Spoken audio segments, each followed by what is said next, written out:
Hi guys! Welcome to 5th Generation Hobby Shop. Meron tayo ngayon na Glock 18C na i-review at saka i-video testing. Ito po ay unit ni Sir Christopher. Okay, shoutout po kay Sir Christopher. Sir, ito na po ang inyong unit. I-review natin. So, ito na po siya. Ito po yung hard case ng unit at Glock, code number 774C, and this is a Glock 18C double bell brand. Okay, so tingnan natin yung loob.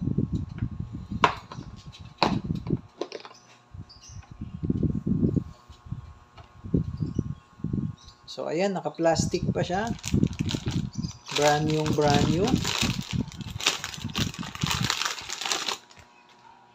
And then may mga langis-langis pa from the factory. So talagang bagong-bago yung unit. Yan. Glock 18C. So pupunasan na lang natin mamaya yung mga langis-langis. So this is the switch. Yan, yun yung switch para sa semi-auto at saka full auto. So, kung gusto mong mag semi-auto, angat mo lang yung switch. Yan. At kung gusto mo namang mag full auto, baba mo lang yung switch. Okay, ganun lang po. And then, check natin yung mag. This is a 24 rounder double stock. So, pag sinabing double stock, lagyan natin ng bibis.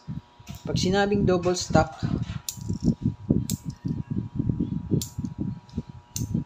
yan, magkabilaan. Pag sinabi pong single stock, isang hilera lang. Okay, so this one is double stock, 24 rounder capacity magazine. Okay? And then sa Glock double bell, pag maglalagay kayo ng gas, kailangan tanggalin yung base plate, or yung mag base. So paano siya tatanggalin? Ibaba nyo lang to. Yan, and then slide. So, makikita nyo na dyan yung valve. This is the inlet valve. Ito yung Allen wrench. Yan. And this is the outlet valve. Okay, outlet valve. Ayan, indicator na wala pang lamang gas yan kasi malambot yung outlet valve. So, pag nilagyan natin ngayon to ng gas, may pressure, pag pinindot ko to, matigas na. Okay, so lagyan natin. Ito yung gas. By the way, ito yung gas. Number 12 standard yan. Meron po kayong freebies na isang tangke. At meron din kayong freebies na BBs. Yan. 0.23, 4,000 shots. So, ito yung gas. Diba siya? May takip siya. So, pag tinanggal mo yung takip, ito magiging itsura. Ito yung nozzle. Ngayon, itutuon nyo siya dito sa valve. Okay? Dahan-dahan lang din yung pagdiin kasi baka tumasik yung o-ring. May o-ring kasi yan na maliliit dyan sa gitna na yan. May o-ring yan. So, dahan-dahan lang yan. Yung kulay itim. Hindi lang klaro sa video. Pero meron yan sa may gitna na yan. Yan, may o-ring yan. So, dahan-dahan lang press. Tutok nyo tong nozzle dito sa valve. Kailangan naka ganito position, upside down. Then, pag nakatutok na yan, tsaka mo siya ipipress. Yan. 1, 2, 3. Okay, 3 segundo lang, may laman na tong gas. Okay na yun. So, ngayon, pag i-press mo to, matigas na siya. Ibig sabihin, may lamang gas. Okay, ngayon, pag babalik po, baba mo lang to, and then, balik mo yung mag base, or yung base plate. Ayan. So, ito, loaded na with gas in BBs. Tatabi muna natin.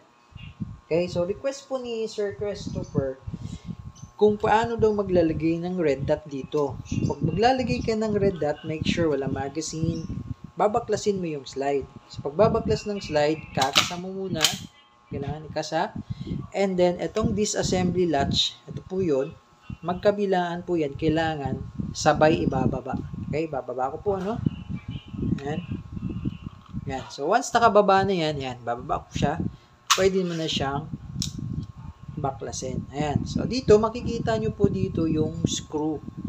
Yan. Yung screw na yan po yung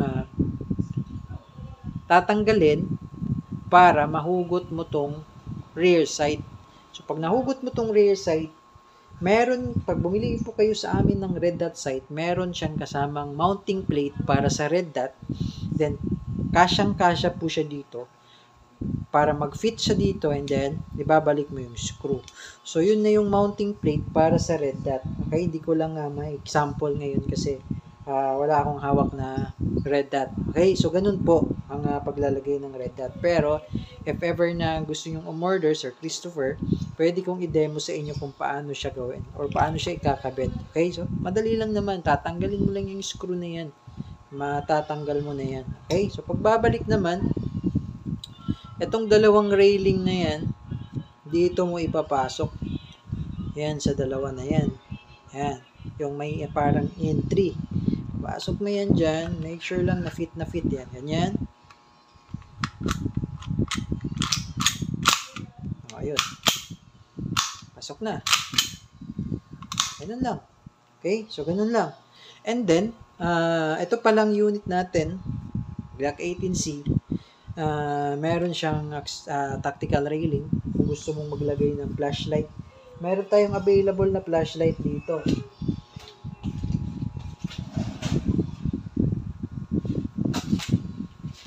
So, ito po yung flashlight.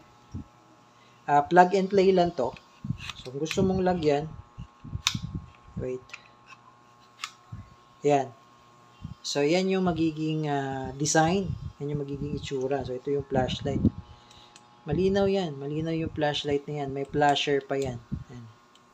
Okay, pwede mo rin siyang ilagay sa real steel if ever meron.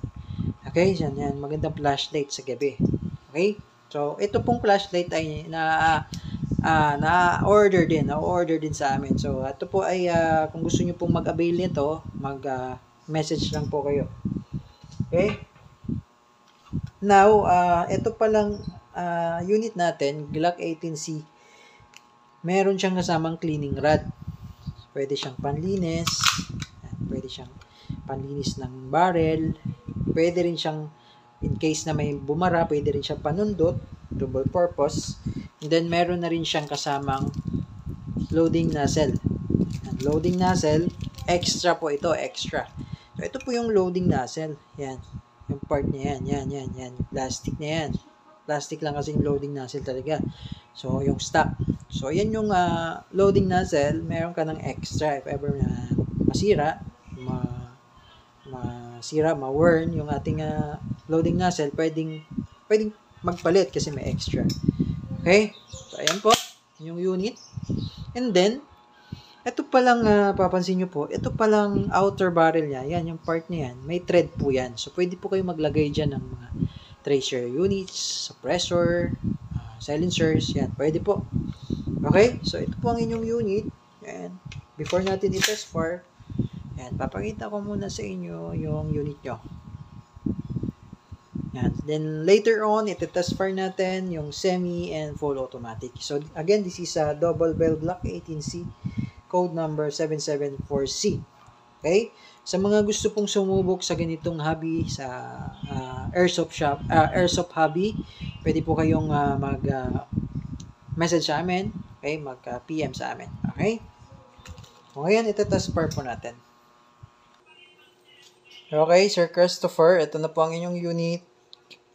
Glock 18C by Double Bell. Test fire natin.